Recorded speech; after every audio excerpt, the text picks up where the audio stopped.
Alright, today we're going to talk about similar polygons. And similar polygons are polygons with the same shape but different size. If you think of like a model car is similar to the real thing. It has the exact same shape, but it's a completely different size, typically a lot smaller than a regular car. If two polygons are similar, and here's the similar symbol, then two things are true. Their corresponding angles are congruent. That's what gives them that same shape. They're different sizes though, so their sides are not the same. They're not congruent, but corresponding sides are proportional.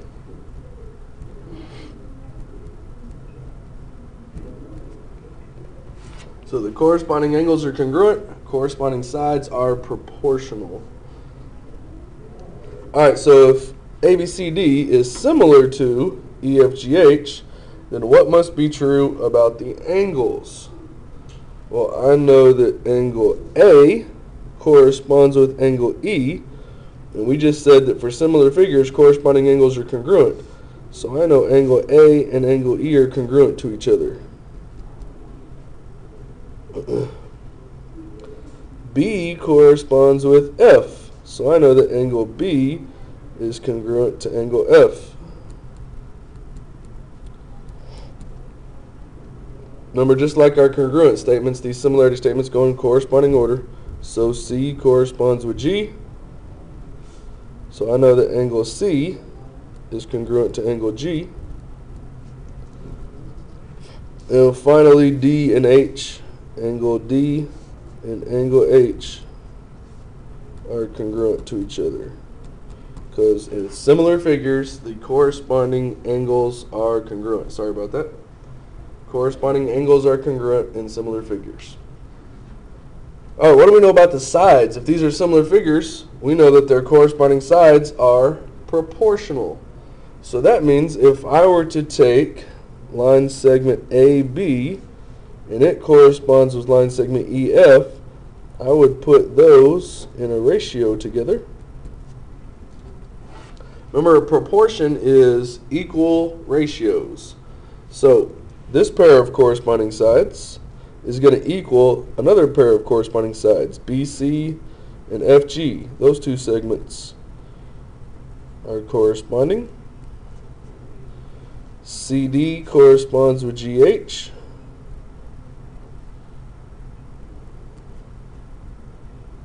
And first and last letter, AD corresponds with EH.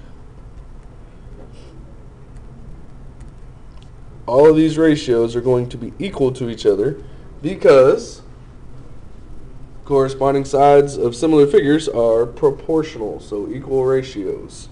And we do have the links of these sides, so I can show you how that would work. AB was 12, EF is 8. BC is 9, FG is 6, CD 12, GH 8,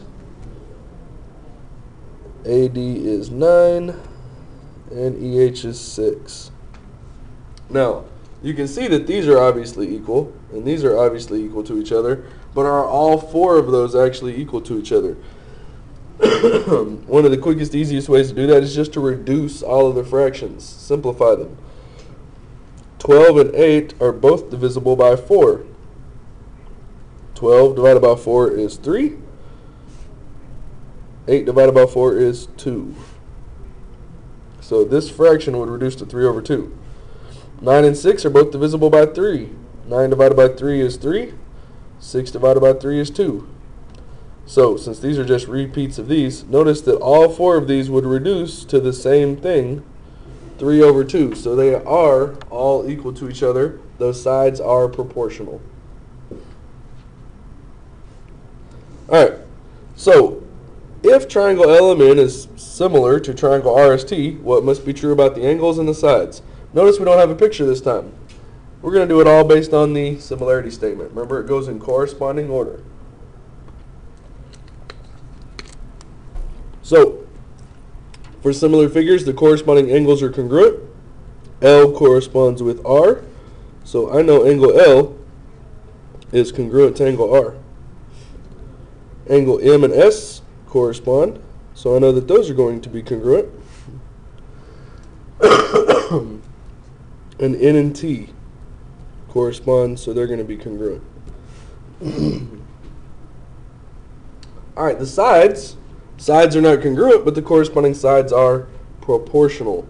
So I'm going to set up ratios with corresponding sides. Something I forgot to mention earlier, though, it is important that you can put these in any order you want as far as which one goes on top and bottom, but once you set up that first ratio, you set the standard that needs to be continued through all the other ratios. So notice that I always put the sides from this figure on top every single time. And I'll put the sides from this figure on the bottom every single time. So you got to keep that consistent. Doesn't matter which one you decide to put on top or bottom to start with, but it needs to stay consistent through the whole thing. So line segment LM would correspond with line segment RS, MN and ST,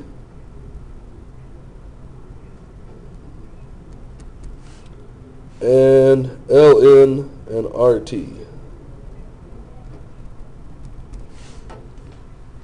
So without even seeing the picture, just based off of this statement right here alone, I know these angles are congruent and these sides are proportional.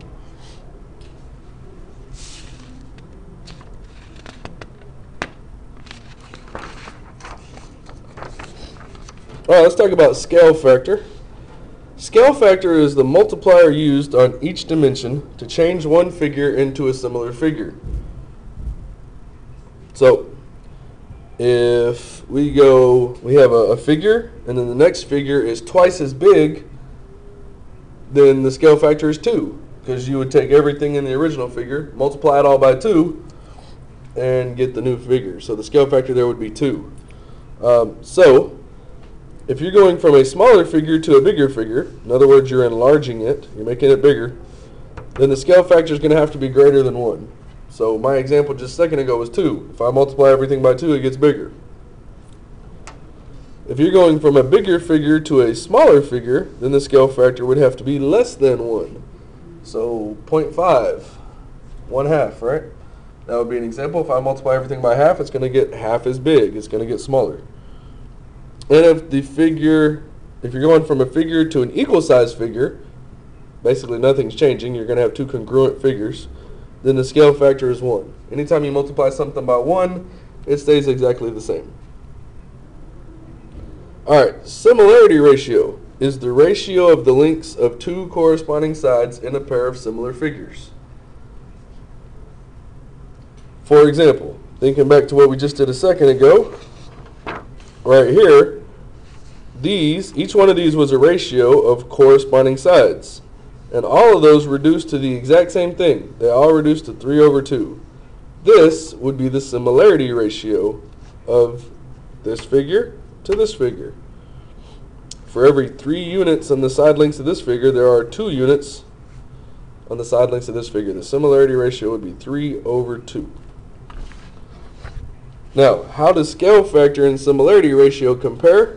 Scale factor and similarity ratio are reciprocals of each other. So, on that example I was just talking about, I told you the similarity ratio of this figure to this figure is 3/2. The scale factor would be 2/3. If I took the 12 and multiplied it by 2/3, I would get 8. If I took 9 and multiplied it by 2/3, I would get 6. Remember, scale factor is what you multiply these by to get the new figure. And similarity ratio is what I get when I compare this to this and reduce.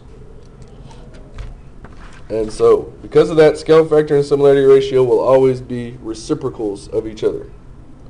Alright, so looking at example 3, what are the scale factor and similarity ratio of these quadrilaterals? Well, I kind of used those as examples already.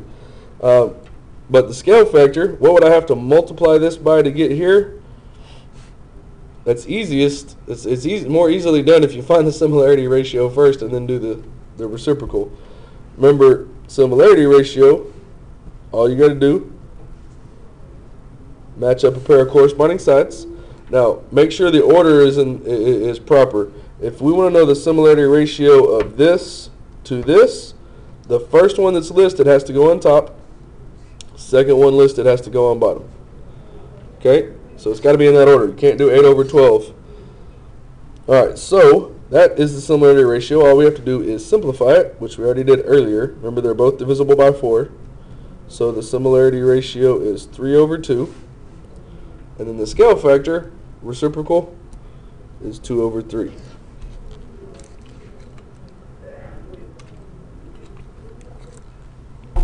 All right, let's show that the ratio of perimeters is the same as the similarity ratio. Hopefully everybody remembers how to find perimeter. The perimeter is just all of the outside measures added up.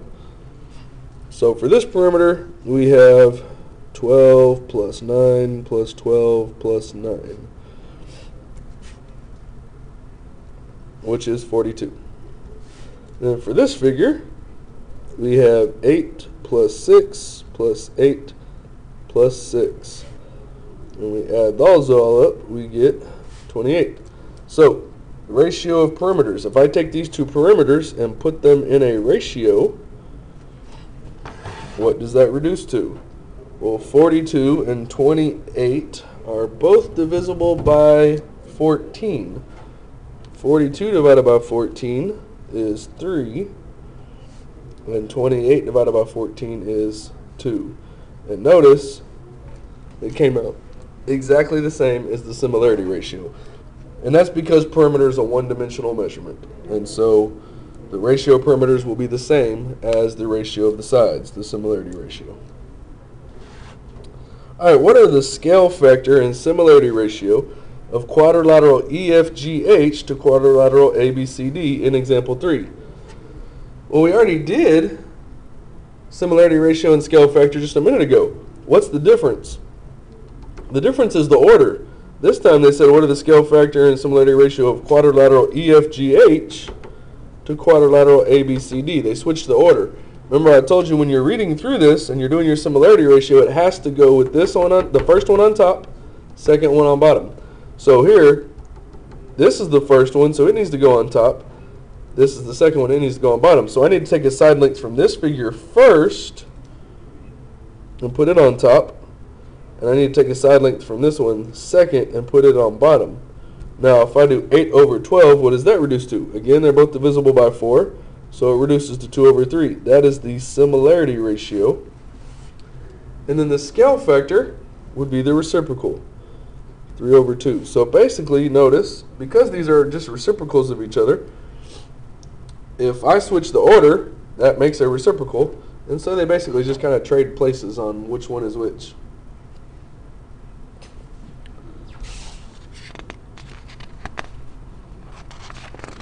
All right, so let's look at example 6. Determine if these figures are similar. Justify your answer, and if they are similar, write a similarity statement. So remember, for them to be similar, we need to know that all their angles are congruent, all their corresponding angles are congruent, and we need to know that their corresponding sides are proportional. So remember, in a triangle, the three angles always add up to 180. If it's a right triangle, the two acute angles always add up to 90. So I'm going to do 90 minus 37 is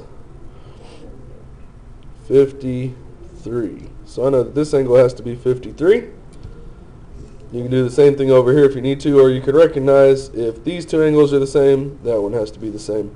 So we notice that all three angles are congruent. So all the corresponding angles are congruent. Now we just need to check and make sure that the sides are proportional. So let's see, the 8 would correspond with the 6. 4 corresponds with 3. And 16 corresponds with 12. Now I wrote equal to signs here, but we really don't know if they're equal yet. We're trying to check and see if they are. Let's reduce each fraction. 8 over 6, those are both divisible by 2, can reduce to 4 over 3. 4 over 3 is already reduced, it's already simplified. 16 and 12, those are both divisible by 4. 16 divided by 4 is 4. 12 divided by 4 is 3. So you see that all those ratios came out equal, so the sides are proportional. So if the corresponding angles are congruent, the sides are proportional, then are the figures similar? Yes, they are similar. All right, our justification for our answer is right here, in that the sides are proportional, and over here in that the angles are congruent. So now that we know that they're similar, we want to write a similarity statement. Now when we write a similarity statement, I can name this first triangle in any order I want to. I'm going to stay pretty vanilla and just say ABC. But once I've named that first triangle, the second triangle has to go in corresponding order. So A was the first letter. A corresponds with D because A and D are congruent. They're the same measure. So D has to go first. If B was second and it's congruent with angle E, then angle E has to go second. And then C and F are congruent. So if C went last, F goes last. And of course you got your similar symbol. And there's your similarity statement.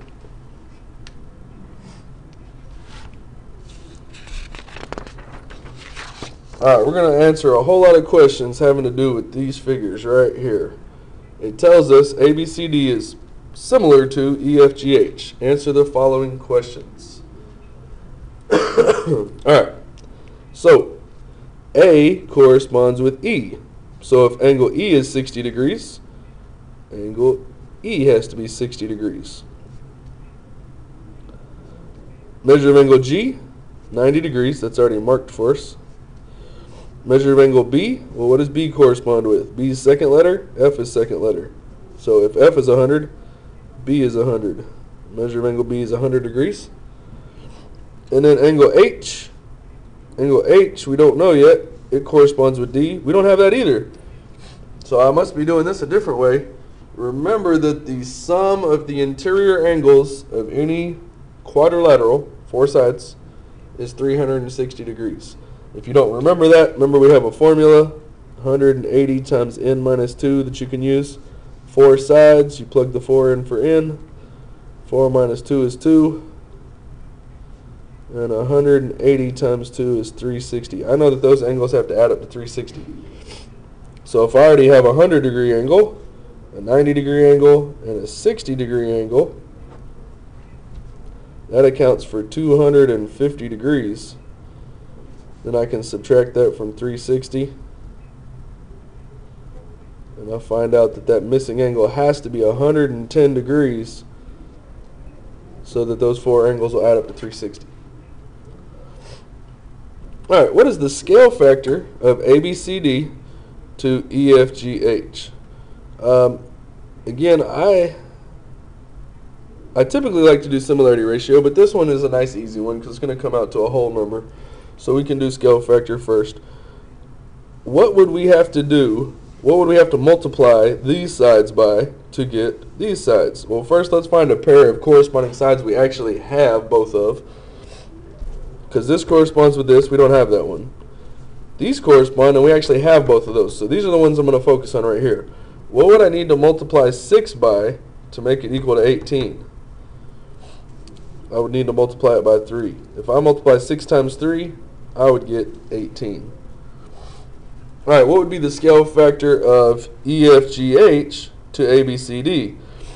What would I need to multiply 18 by to get 6? Well, we're working backwards here, right? It's kind of like dividing by 3. And dividing by 3 is the same as multiplying by 1/3, the reciprocal.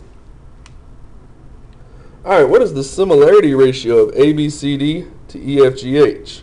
Now, if you remember how scale factor and similarity ratio compare, we could figure it out that way.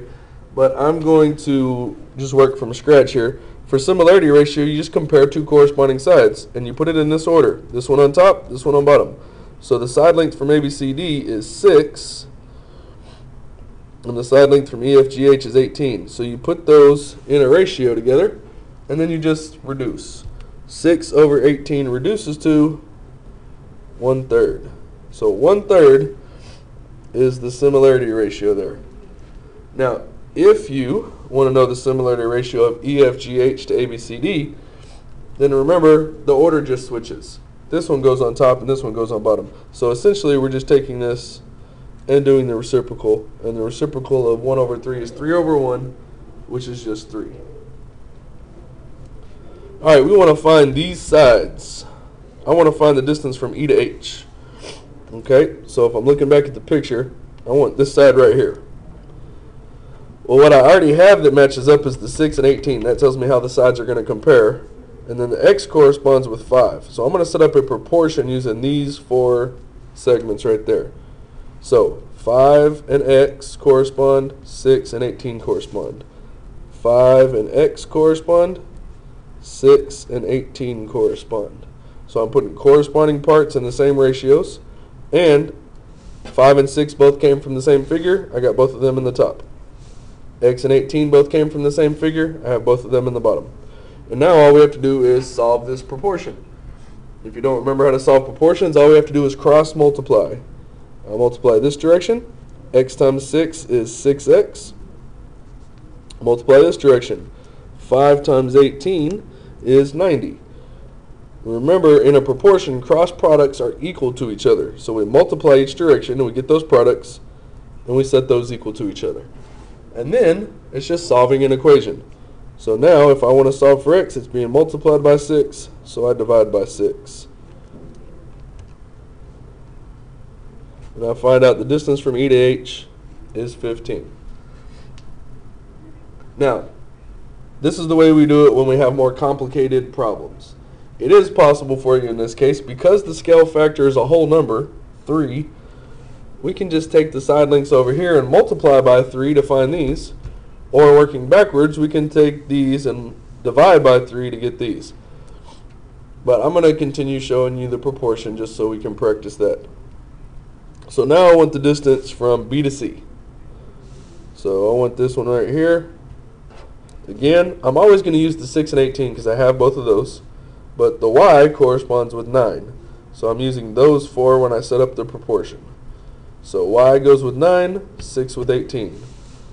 Y goes with 9, 6 goes with 18. Y and 6 are both from the same figure. 9 and 18 are both from the same figure. So matching corresponding parts up in each ratio, keeping all the sides from one figure on top, all the sides from the other figure on the bottom. So when I cross multiply, y times 18 is 18y. 9 times 6 is 54. So then to solve for y, we divide by 18. And y is 3. So I know the distance from B to C is 3. And then let's shortcut it on this last one. From the distance from A to B, remember to go from here to here, we just divide everything by 3. So 21 divided by 3 is 7. Alright, so what is the ratio of their perimeters? Remember, ratio of perimeters is same as similarity ratio. So 1 to 3. How do the similarity ratio and the ratio of perimeters compare? They are the same. Or you could say they're equal. How do the scale factor and similarity ratio compare? Remember, scale factor and similarity ratio are reciprocals.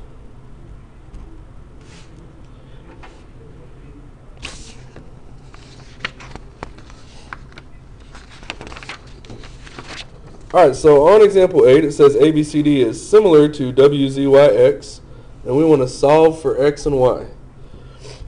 Alright, well, X is labeling a side, and Y is part of labeling a side as well. So let's set up proportions, because remember, the sides of similar figures are proportional. So, if I want to solve for X, that's labeling line segment WX, first and last letter. First and last letter is A and D, A to D. So those are going to correspond. So 3 and X correspond. And then I need another pair of corresponding sides. DC, last 2 letters. XY, last 2 letters. I have both of those. I have other corresponding parts, but these, if I use these corresponding parts, I'm going to have another variable. I don't want any more variables. So I want to compare the 4 and the 18. Since I put the 3 on top, I also put the 4 on top because they're from the same figure. X was on the bottom, so 18's on the bottom because they're both from the same figure. So there's the proportion to solve for X. So we cross multiply. 4 times x, 3 times 18. Set our cross products equal to each other, and then we just solve for x. X is being multiplied by 4, so we divide by 4, and we find out x is 13.5. Alright, one more time for y. Again, we always want to use the ratio that has two numbers, so we want to use that 4 and 18 again. But this time we want to include y so that we can solve for y. Y is part of line segment YZ, middle two letters. It's going to correspond with BC. Since I put the 4 on top, I want the 5 from BC on top. Since the 18 was on the bottom, the y plus 2 goes on the bottom. Okay, this is slightly different than the proportions we've done so far because y is not all by itself. We have y plus 2. So be careful when you do your cross products. 4 times y plus 2.